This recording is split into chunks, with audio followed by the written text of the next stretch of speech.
मंदिर द्वादश ज्योतिर्लिंग में से एक है। इस मंदिर पर मुस्लिम आक्रांता महबूब गजनवी ने 17 बार आक्रमण किया था और उसके आक्रमण के बावजूद आज सोमनाथ मंदिर शान से समंदर के किनारे अडिग है। शुक्रवार शाम से शनिवार की सुबह तक सोमनाथ मंदिर में ऑपरेशन दीवार चलाया गया। ऑपरेशन दीवार के लिए योगी मॉडल का इस्तेमाल किया गया। सोमनाथ मंदिर के पीछे बुलडोजर एक्शन हुआ है और कई अवैध निर्माण को जमींदोज किया गया है। सोमनाथ मंदिर के पीछे हुई बुलडोजर कार्रवाई देश की सबसे बड़ी बुलडोजर कार्रवाई थी।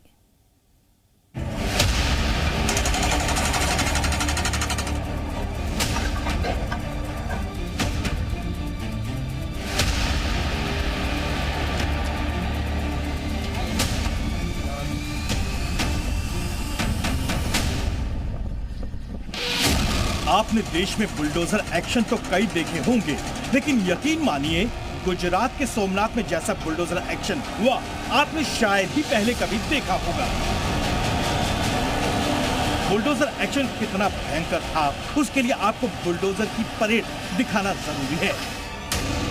1, 2, 3,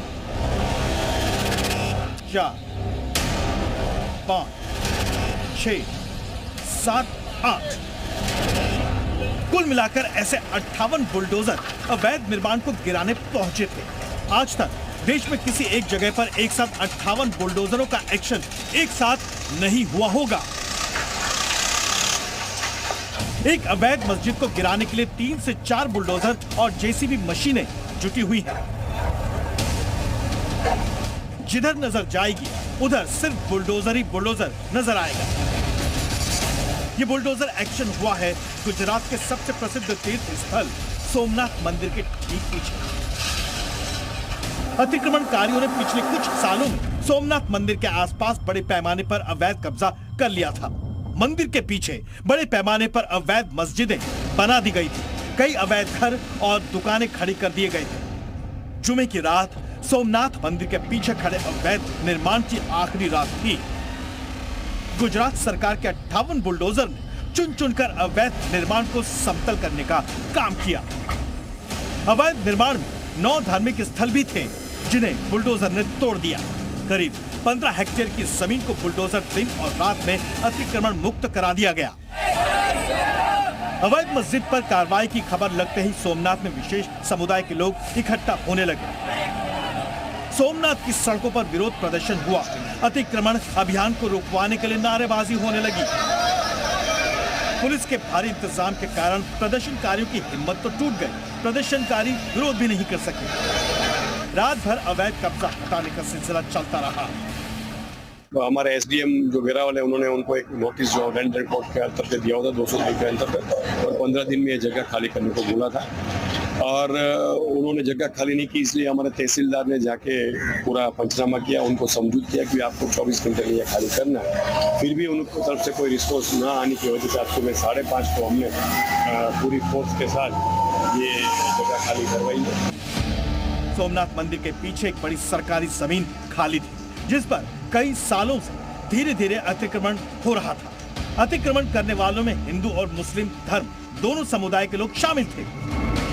सोमनाथ में बुलडोजर धार्मिक स्थलों पर चले हैं, इसलिए इलाके में तनाव बना हुआ है। लेकिन किसी भी हालात को देखते हुए पूरे इलाके में पुलिस का कड़ा पहरा है। हमको 1400 पुलिस मिली हुई और हमने पूरा इसको कॉर्डन किया हुआ एरिया को, और हम अभी क्योंकि ये कार्यवाही चल रही है इसके लिए अभी हम इसका रिव्यू कर रहे हैं। पिछले 3 महीने से सर्वे का काम चल रहा था। सर्वे के बाद बुलडोजर एक्शन हुआ। यहाँ फरवरी में बुलडोजर एक्शन हुआ था। तब 3 हेक्टेयर जमीन खाली करवाई गई थी। अब 15 हेक्टेयर जमीन को अतिक्रमण मुक्त करवाया गया।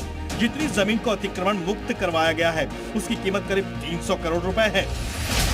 बुलडोजर एक्शन के बाद खाली जमीन का इस्तेमाल प्रशासन सोमनाथ मंदिर कॉरिडोर के लिए कर सकता है। गुजरात के गृह मंत्री हर्ष संघवी ने जी न्यूज के मंच पर एक भारत श्रेष्ठ भारत कार्यक्रम पे ऐलान किया कि सरकारी जमीन से अवैध कब्जा हर हाल में खत्म होकर रहेगा।